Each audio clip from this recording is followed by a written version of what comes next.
Hello বন্ধুরা, আজ আমি কিন্নর স্পিতি ভ্রমণের নবম পর্বের অভিজ্ঞতার কথা তোমাদের সাথে শেয়ার করব।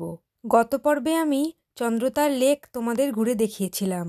এখন আমরা চলেছি চন্দ্রতার লেক দেখে কাজার পথে। যেতে যেতে দেখে নেব কুঞ্জুম পাস, লোসার, কিয়াতমুরল্যান্ড, ছিছাম ব্রিজ ও কিব্বের গ্রাম। পাহাড় থেকে নেমে আসছে গ্লেসিয়ারের বরফ গলা জল, যা গিয়ে মিশছে চন্দ্র নদীতে। গত রাতে চন্দ্রতাল ক্যাম্পসাইটে পৌঁছতে আমাদের অনেক রাত হয়ে গেছিল, তাই কোন রাস্তা দিয়ে আমরা কালকে এসেছিলাম তা আমরা বুঝতে পারিনি।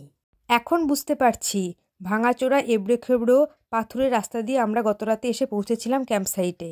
শেষবারের মতো আরও একবার দেখে নিলাম আমাদের ক্যাম্পগুলিকে। এই জায়গায় রাস্তা কিছুটা সমতল।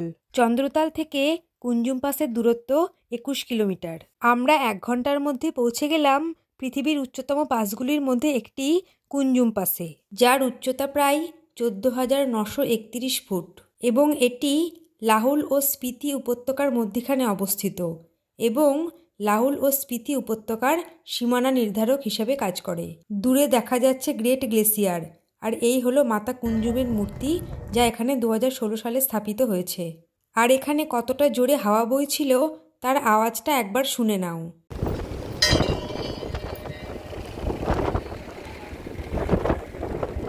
স্থানীয় মানুষরা বিশ্বাস করেন এই মন্দিরের পাশ দিয়ে যাওয়ার সময় একবার মাতা কুঞ্জুমের কাছে মাথা ঠেকিয়ে নিলে রাস্তায় আর কোনো বিপদ হয় না।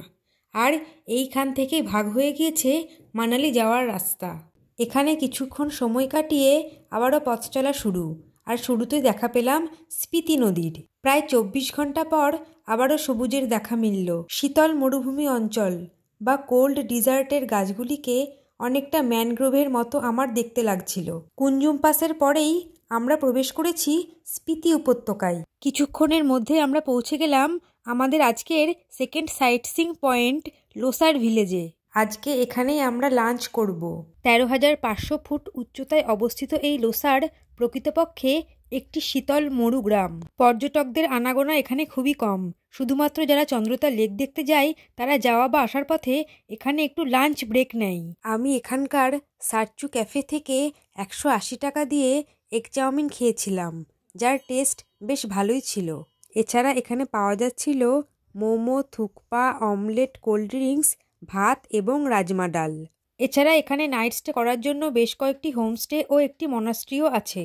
1 রাতের জন্য এই গ্রামে থাকতে পারলে বেশ ভালো করে এখানকার প্রাকৃতিক সৌন্দর্যকে উপভোগ করা যেত। Lunch complete. আবারও আমাদের গাড়ি ছাড়লো কাজার উদ্দেশ্যে। আমরা সচরাচর যে ধরনের পাহাড় দেখতে অভ্যস্ত তার থেকে সম্পূর্ণ অন্যরকম ছিল স্পিতি উপত্যকার এই পাহাড়গুলো। এবারে দেখো আমরা পৌঁছে গিয়েছি আমাদের আজকের থার্ড সাইটসিং পয়েন্ট কিয়াতমুরল্যান্ডে।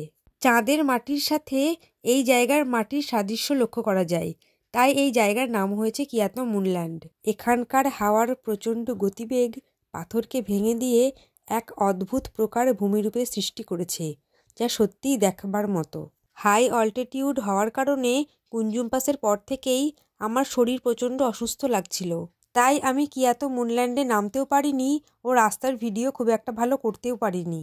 এবারে দেখো আমরা পৌঁছে গিয়েছি আমাদের আজকের ফোর্থ সাইটসিং পয়েন্ট এশিয়ার উচ্চতম সাসপেনশন ব্রিজ ছিছাম ব্রিজে। 13,596 ফুট উচ্চতায় অবস্থিত এই ব্রিজ 120 মিটার লম্বা এবং দুটি পাহাড়ের মধ্যিখানের বিরাট গিরিখাতকে সংযুক্ত করেছে। সেই সাথে সংযুক্ত করেছে কিব্বের ও ছিছাম গ্রামকে। বহু বছর আগে এই 2 গ্রামের লোকেরা অনেকটা পথ ঘুরে এক স্থান থেকে অন্য স্থানে যেত। পরবর্তীকালে রোপওয়ে ব্যবস্থা চালু হয়েছিল, কিন্তু এখন সে পাঠ চুকে গিয়েছে এই ব্রিজ তৈরি হওয়ার পর থেকে। 2 গ্রামের যোগাযোগও অনেক সহজ হয়েছে। সেই সাথে লোসার থেকে কাজার দূরত্ব কমে গিয়েছে প্রায় 40 কিলোমিটার এবং চন্দ্রতাল লেক যাওয়াও এখন অনেক সহজ। আর এই ছিছাম ব্রিজের নিচ দিয়ে বয়ে গিয়েছে ওই যে সাম্ভা লামা নালা। এই ব্রিজ তৈরির কাজ আরম্ভ হয়েছিল 2003 সালে এবং শেষ হয় 2017 সালে। 2017 সালের 15ই আগস্ট এই ব্রিজ উদ্বোধন করা হয়েছিল। এই ব্রিজের কাজ কমপ্লিট হতে 15 বছর সময় লেগেছিল। দুটি পাহাড়ের এত ওপরে কিভাবে মানুষ এই ব্রিজ বানালো তা দেখে সত্যিই আশ্চর্য হতে হয়। টিম লিডার সমজিৎ দা আবারও তার ড্রোন উড়িয়ে দিয়েছে। পাখির চোখে এই ব্রিজ ও তার পারিপার্শ্বিক পরিবেশ কেমন লাগে তা দেখবার জন্য। আর ওই আকাশে ওড়া ড্রোন কিভাবে সমজিৎদার হাতে এসে পৌঁছালো আমিও তার ভিডিও ক্যাপচার করে নিলাম। এবারে দেখো ড্রোন এসে পৌঁছে গিয়েছে সমজিৎদার হাতে। এখানে দুটি ফুড ট্র্যাকের গাড়িও ছিল, যদিও আমরা যে টাইমে পৌঁছেছিলাম সেই টাইমে ফুড ট্র্যাকগুলি বন্ধ হয়ে গিয়েছিল। গাড়ি ছাড়লো, ব্রিজের ওপর দিয়ে আমাদের গাড়ি এগিয়ে চলল ছিছাম গ্রাম থেকে কিব্বের গ্রামের দিকে। দূর থেকে আরও একবার দেখে নিলাম এশিয়ার উচ্চতম সাসপেনশন ব্রিজ ছিছামকে। অনেক দূর থেকে নাম না জানা ছোট ছোট পাহাড়ি গ্রামকেও দেখা যাচ্ছিল। লোসারের পর থেকে রাস্তা একটু সরু হলেও খুব ভালো। এই রকম দুর্গম জায়গায় এর থেকে বেশি চওড়া রাস্তা পাবো সেটা আশা করাটাই ভুল। ছিছাম থেকে কিব্বের যাওয়ার এই পথে রাস্তার দুধারে রয়েছে চাষের জমি, কোথাও বা বিস্তীর্ণ প্রান্তর, দূরে রুক্ষ পাহাড়, আর কোনো পাহাড়ের উপরে বরফ পড়ে রয়েছে। আর এই রাস্তা ধরে আমাদের 4টি গাড়ি পরপর এগিয়ে চলেছে কাজার উদ্দেশ্যে। সেদিন আমার শরীর একেবারেই সাথ দিচ্ছিল না, তবুও এগিয়ে তো যেতেই হবে। এইসব দেখতে দেখতে কিছুক্ষণের মধ্যে পৌঁছে গেলাম কিব্বের গ্রামে। কিব্বের গ্রামে ঢোকার আগেই দেখতে পেলাম এই রকম অনেক চাষের জমিতে ফসল ফলানো রয়েছে ও কিছু গবাদি পশু মাঠে চড়ছে। এবারে দেখো আমরা পৌঁছে গিয়েছি আমাদের আজকের 5th এবং last site seeing point Spiti উপত্যকার কিব্বের গ্রামে। গ্রামে ঢোকার সাথে সাথেই গ্রামের বেশ কয়েকটি বাড়ির ছাদে এরকম ফসল দেখতে পেলাম। 14,200 ফিট উচ্চতায় অবস্থিত এই গ্রাম ছিল স্পিতি উপত্যকার এমন একটি গ্রাম যেখানে প্রথম সড়ক যোগাযোগ স্থাপিত হয়। কিন্তু পরে কমিকের সঙ্গে সড়ক যোগাযোগ স্থাপিত হওয়ায় কিব্বের প্রথম স্থান হারিয়ে দ্বিতীয় স্থানে নেমে এসেছে, যদিও কিব্বের গ্রামের অধিবাসীরা তা মানতে চান না।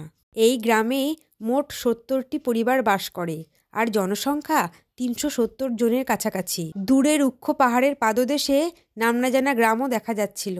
কৃষিকাজ ও পশুপালন এই গ্রামের মানুষের প্রধান জীবিকা।